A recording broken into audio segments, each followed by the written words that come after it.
it's Liz Yuille from Old Stables Crafts here, and welcome back to my YouTube channel. Thank you for joining me this morning, or this afternoon, whenever it is for you. This is today's project. Today is Thanks on Thursday, so this is a little thank you that you could use if you are in a restaurant or a coffee shop, as something to put your tip in. I've also sized it so that it takes business cards. So quite often in restaurants and bars, there'll be a big bowl where you can drop your card and you get entered into a prize draw of sorts. So I just thought it'd be quite nice to have something that's a little fun to pop in with your card inside. So yeah. And particularly if you are a demonstrator, then this is a lovely way of showing off what you can do.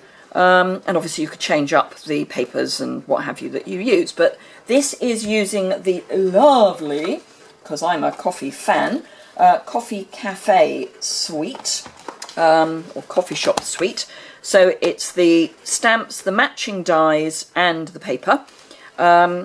So let's get started. This is actually one of those projects that uses one of our boards. This is the gift bag punch board. Clearly I'm not making a bag, but at the back I've used the, well, you'll see how I make it, and then it will be obvious. Now, I very carefully wrote on here, a long time ago, that the pattern should go that way. However, when it came to doing this, I was intending to use the paper that has got the little mugs and coffee pots all over it, and I put the paper in the wrong way up. So I've got it marked on this one. This is green, garden green, and this is the back of the dotty one, and I've got this marked so that I know I'm putting this in that way. Because clearly I've been having a bit of a mental breakdown on how I use my gift bag punch. So, I apologise if you can hear what sounds like pebbles being thrown at our roof. It's actually a really heavy shower, and I wouldn't actually put it past it hailing. However, there we go. So, back to this. So this paper is 6 inches across and 5 inches down, which is 15 1/4 across and 13 down. So basically it's a half width of 12 by 12 paper and then cut to 5 inches or 13 centimetres. I've then got a little offcut from, this was a piece of 6 by 6, so this is actually half of that, so ½ inch, which I'm then going to use for this wrap, and this was the other half. So yeah, it's just another piece of decoration. So fingers crossed I get this right. So the right hand edge we are going to line up, going to push it right into the scoreboard, or punch board, and we're going to line it up with this mark here that says side 2. So the right hand edge lined up with side 2. When I need to take out there's a little tool that's kept in it that we will need. So punch, oh sorry, jiggled the tripod, and I'm going to score as much as I possibly can across. So we then line up this here with the small line, and keep scoring on the board, and then score and punch, and then line this up with, frankly it doesn't matter what line, I've got to just score across the top, because all we want to do is where that second notch is just score again. That is everything we need to do. So let's pop that away, get rid of those little bits, keep that bit. Don't want to put it there actually. Right, so this is what we then have. Now I don't need these bits, so it doesn't matter that we've punched them. What I'm going to do is just cut these away, and I'm going to cut, it's probably easier to, I'm going to cut slightly at an angle. So that's the fold line, but I'm just going to cut slightly at an angle, just so that it's easier to tuck everything together.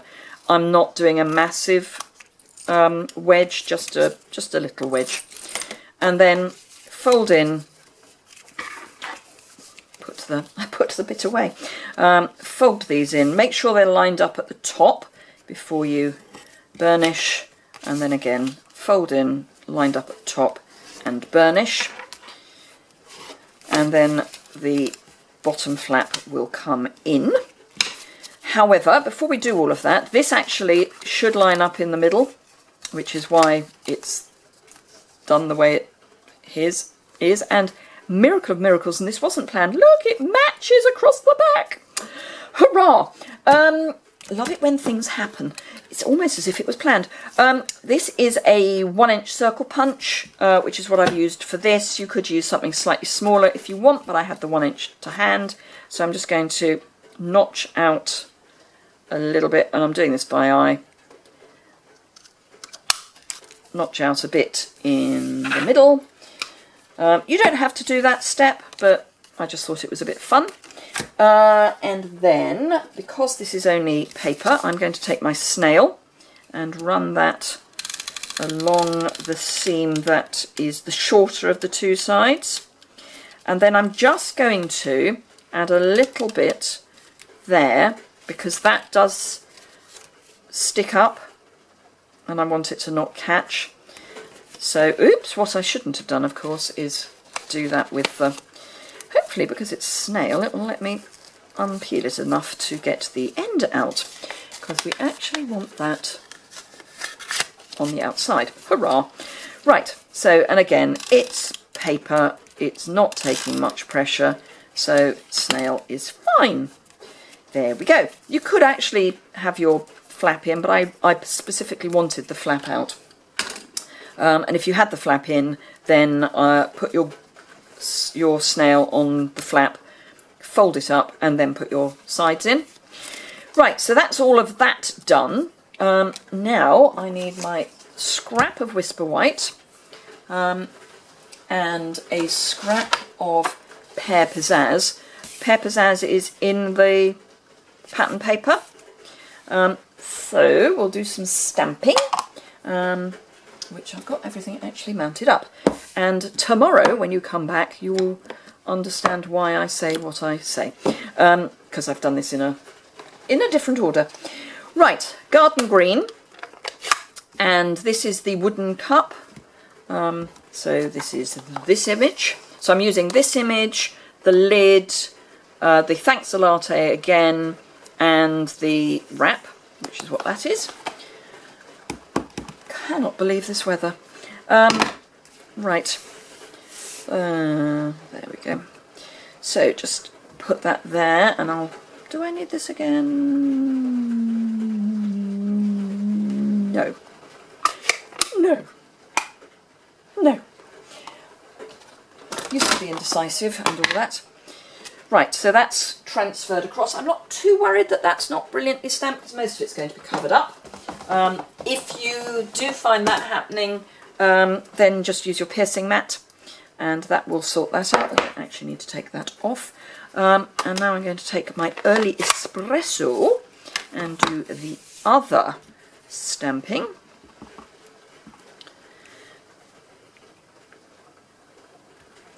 Which is the wrap, the Thanks a Latte,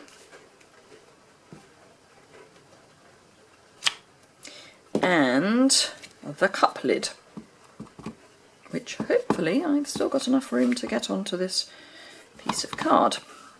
Yes. Super. Right. I'm going to pop those out of the way because, frankly, early espresso and a white jumper is not a good combination. Right, big shot. And for once, I'm going to cut on live and in your own home, as it were. I'm just going to cut this down a bit because I don't need all of this card to go through the big shot. Right, so I've got the dies ready, and hopefully, as I've got the magnetic base plate, I might have to cut these. Yeah, I'm going to cut these apart, otherwise we're going to be chasing ghosts around the magnetic plate. So the reason I did that is because with the smaller dies, you kind of need to work with, not against, your base plate. So because the magnets they're quite large, but they are spread out. So if you've got a small die, you do need to find the magnet and let it settle. So let's pop that through. Happily, we can cut it all in one pass, which is always a plan and helps for speed.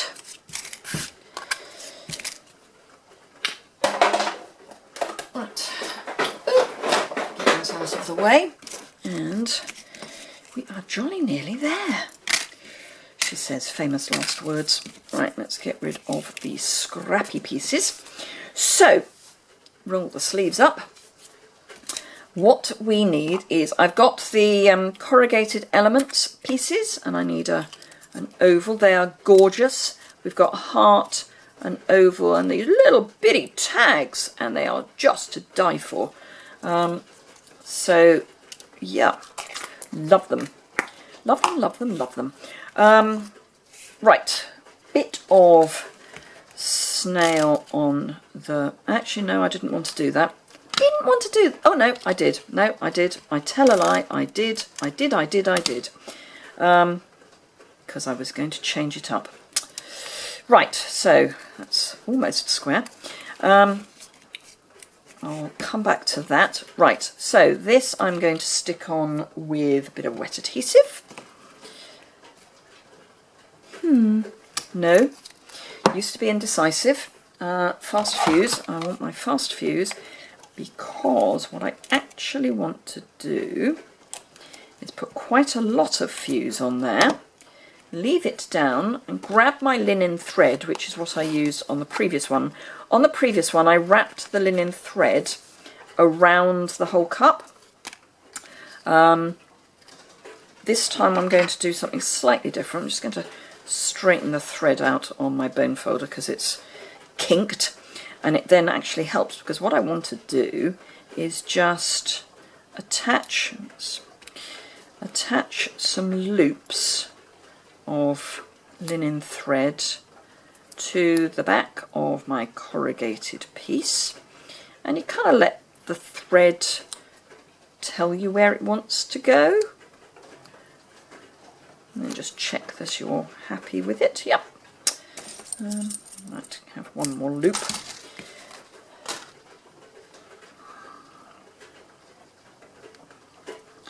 And then a bit more fuse over that, just so that there's lots sticking it down. And then pop that on your mug. Grab a dimensional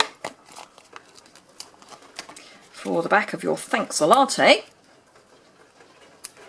and then pop that on there. Then bring this in. I'm going to have the circles, because obviously I don't want the hearts on hearts. I'm going to just line up one end with this seam and then fold it round so that it matches across the back. Then I'm just going to pop a bit of snail on the one end. I don't want a sticky patch in the middle of my... And then this can go... So this is the longer end. Obviously, well, I say obviously, it's not obvious to you, it's obvious to me, because I can see where the long and short ends are. And then wrap that around, and it lines up with this seam here anyway. There we are. So this then needs some snail just to make sure that everything's well stuck. And then some, sorry, did I say snail? Fuse. And then some more fuse on the lid, which I can then pop on top. And there you are. So, 2 little pouches to leave your tip or whatever when you're out for a nice cup of coffee. So I hope you enjoyed that. It's something a bit different, and also a different way of using the gift bag punch board. So if you enjoyed that, please give it a thumbs up. If you are not already subscribed and would like to see more videos like this, please hit the subscribe button down there. If you need any products, I would love to have you as a customer of mine. So if you're in the UK, do please jump over to my online store and browse for whatever you want. I really appreciate my customers. It helps me bring you videos like this. So that would be great. Do remember, if you spent in July and you got bonus days vouchers, now is the time to start looking to spend them, because you have to spend them in August. And the Carols of Christmas bundle is available. There's information about that on my blog, and the associated post to this is below, which is also where you'll find the dimensions and all that good stuff. List of products, although the products are listed below here anyway. But yes, don't not spend your vouchers, because that would be a shame.